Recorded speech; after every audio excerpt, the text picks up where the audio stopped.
बिस्मिल्लाहिर्रहमानिर्रहीम।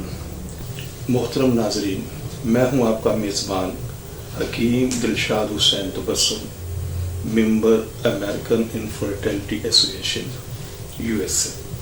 मोहतरम नाजरीन, हस्ब साबिक आज भी हमारे पास ढेरों मुफीद मालूमात मौजूद है।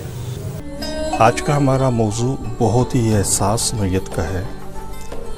मेरे पास अक्सर बेशुमार मैसेजेस और फ़ोन कॉल आती हैं और उनमें अक्सरियत का एक सवाल होता है कि क्या हमल के दौरान मियाँ बीवी का एक ही वक्त में डिस्चार्ज होना ज़रूरी है।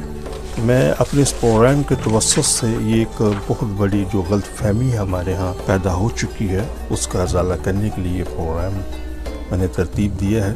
तो इसका जवाब ये है कि बिल्कुल ऐसा कुछ भी नहीं होता, चूँकि डिस्चार्ज का ताल्लुक मर्द के साथ है, ख़वातीन के साथ ऐसा कुछ नहीं होता और ना ही कोई इस तरह की कोई मेडिकल साइंस के अंदर इस तरह के कोई लिटरेचर या इस तरह की कोई बात मौजूद है कि हमल ठहराने के लिए औरत और मर्द का एक ही वक्त के अंदर डिस्चार्ज होना ज़रूरी है। ऐसा कुछ भी नहीं है। ये एक बिल्कुल गलत आ रहा है और एक गलत बात पर मबनी चीज़ें हैं, तो इन चीज़ों से हमें दरगुजर करना चाहिए और ऐसी कोई मेडिकल साइंस के अंदर कोई चीज़ें नहीं हैं। जहाँ तक ये ताल्लुक़ है कि बाज़ ख़वातीन नहीं बल्कि अक्सर ख़वातीन जब सेक्स के दौरान सेक्स के अमल से गुजरती हैं तो उनकी वजाइनल से एक चिकनादार मादा डिस्चार्ज होता है जो वजाइनल को लुब्रिकेट करता है, जिससे मकसद ये होता है कि आला तनासुल आसानी से अंदर दाखिल हो सके। तो जहाँ तक ये ताल्लुक़ है कि बाज़ ख़वातीन के अंदर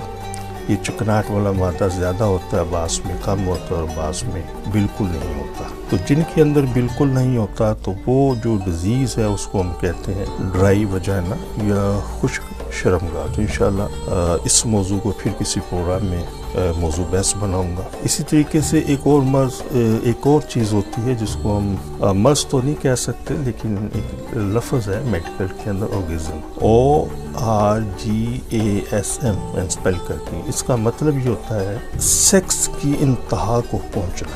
ये मर्द भी सेक्स की इंतहा को पहुंच सकते हैं और औरत भी सेक्स की इंतहा को पहुंच सकते हैं। तो फिर यहाँ पर भी एक इसके मतलब सवाल किया जाता है कि क्या हमल के लिए फीमेल का ऑर्गेज़म के अंदर पहुंचना ज़रूरी है। तो ऐसा कुछ नहीं है। ये ठीक है कि ऑर्गेज़म के अंदर बहुत ज़्यादा लज़्ज़त महसूस होती है, लेकिन हमल के लिए ये चीज़ें कभी भी रुकावट नहीं डालती।